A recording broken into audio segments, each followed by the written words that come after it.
user တော်တော်များများကဖုန်းဝယ်တော့မယ်ဆိုပထမဦးဆုံးတတိထားမိတာပေါ့နော် first impression အဖြစ်ဆုံးကတော့သူ့ရဲ့ design ပါပဲ design ကဘယ်လောက်လှတယ်ဘယ်လောက်ထိသူများနဲ့ကွဲထွက်နေဆိုတာကိုစပြီးတော့သူတို့ကြည့်ကြတယ်ကျွန်တော်အနေနဲ့ personally ပေါ့နော်ကျွန်တော်ကယောက်ျားလေးဖြစ်တဲ့အတွက်ကြောင့် simple ဖြစ်တဲ့ design elegant ဖြစ်တဲ့ color တွေသဘောကျတယ်ပြောရမဆို color subtle ဖြစ်တဲ့အရောင်လေးပေါ့နော်ဒါပေမဲ့ Vivo ကထွက်ခဲ့တဲ့ model နှစ်ခုကတော်တော်ကိုမှကျွန်တော်ဆွဲဆောင်တာဒါ subtle လည်းမဖြစ်ဘူးเนาะ color ဘာလဲဆိုတော့ V30 ရဲ့ inlay blue နဲ့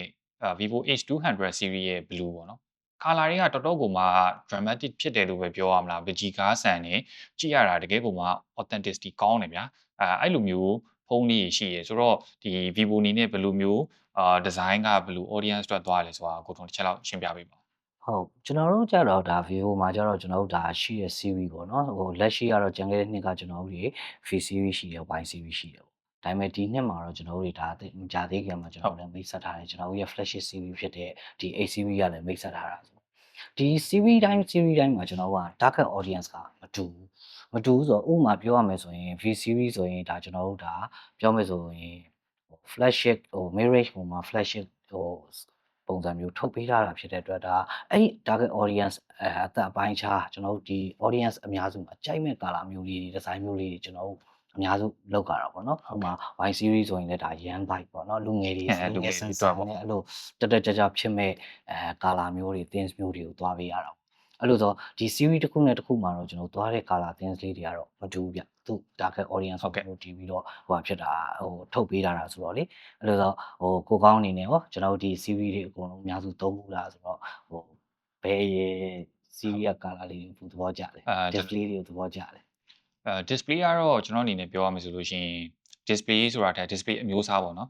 ကျွန်တော်အဖေပြောပြရှိရယ် simple is timeless ရိုးရှင်းတဲ့အရာဘယ်တော့မှမယိုးအောင်ဆိုတဲ့သဘောဆိုတော့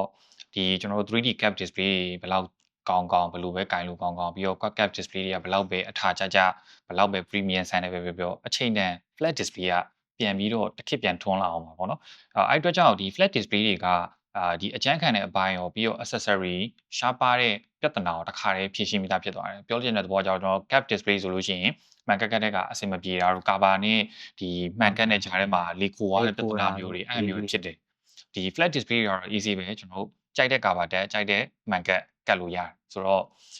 ဒီကောင်တွေကဒီဘက်ခေတ်မှာပြန်ပြီးတော့ထွန်းကားလာအောင်မယ်လို့ကျွန်တော်အနေနဲ့ကတော့မြင်တယ်ဟုတ်ပါတယ်ငါညီပြောချင်တာကိုသဘောပေါက်တယ်ဘာလို့လဲဆိုတော့quad cap တွေကိုတို့ cap screen တွေကိုအများစုမှန်ကတ်သွားခဲ့ရင်ပြဿနာအတက်ဆုံးပဲ site တွေမှာဟုတ်တယ်ဘေးပေါင်လေးတွေကနေစပြီးလေးခုပြခဏလေးနဲ့ပြန်ပြီးကတ်ရတာမျိုးတွေဖြစ်တတ်တယ်ဟုတ်ပါတယ်အဲ့လိုဆိုကျွန်တော်ဦးအနေနဲ့ကြတော့ဒီdisplay ဘိုင်းကိုပါVivo အနေနဲ့ကတော့အများတန်းကျွန်တော်တို့တွေ user တွေအတွက်ကိုအကောင်းဆုံးတွေပဲပေးချင်တာဖြစ်တဲ့အတွက်အများတန်းနေပို့ပြီးကောင်းလာအောင်ပဲကျွန်တော်တို့အများစုစူးစမ်းပြီးတော့လုပ်ကြတယ်ပေါ့နော်ကျွန်တော်တို့ဒီ panel quality ဘိုင်းမှာဆိုလဲဟိုးရင်ဆိုရင်920ကနေမှတဖြည်းဖြည်းနဲ့1080ကနေမှ 1.5 2K အဲ့လောက်ထိကိုဒါ resolution တွေကိုပို့ပြီးတော့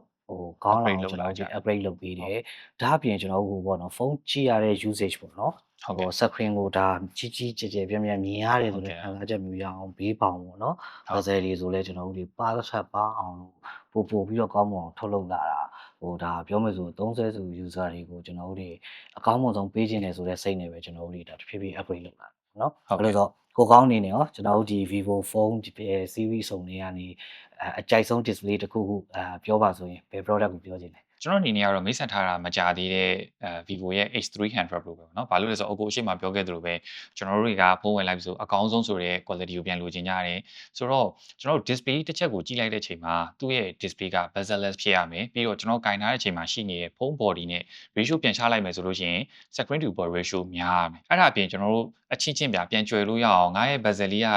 ဘယ်လောက် millimeter ပဲရှိတာဆိုတော့ Vivo H300 Pro မှာဆိုလို့ရင်သူ့ရဲ့ bezel millimeter က1.05 mm ပဲရှိတာ industry မှာအကျဉ်းဆုံးလို့ပြောလို့ရတယ်ဆိုတော့အချင်းချင်းပဲကျွယ်မလားကိုယ်တိုင်ပဲကြည့်ပြီးသုံးမလားဒါတွေက display တစ်ချက်မှာ impressive ဖြစ်စေရဒီကျွန်တော်တို့နှိုင်းရှင်လို့ရတဲ့ကိန်းဂဏန်းတွေလို့ပြောလို့ရတယ် ကိုထွန်းအနေနဲ့ရောဒီ display နဲ့ပတ်သက်ပြီးဗာများမှတ်ချက်ပေးခြင်းသေးလဲမသိဘူးဗျ အဓိကတော့ငါညီပြောချင်တာဒါတကယ်ချင်းကြားထဲမှာလည်းကြွယ်လို့ကောင်း ကျွဲလို့ကောင်းတယ် ငါဖုန်းဆိုကြည့်လိုက်screen to body ratio ကဒါများတော့% များတော့ကြတော့screen ဆိုအကြီးပဲ ကြီးပဲ ဘေးပေါင်ဆိုရင်ဒါပပလေးဆိုပြီးတော့ဟိုကြွားလို့ လက်ဖိတ်တိုင်းမှာဆိုမီလီမီတာဘယ်လောက်ကလေးကွာရဲအစားအဲ့လိုမျိုးစကနိုင်လူနေကြဆိုတော့ဒီလိုမျိုးလေးindustry မှာအကောင်းဆုံးဖြစ်နေတာကိုတော့ကျွန်တော်အနေနဲ့အများကြီးပို့သဘောကျတယ်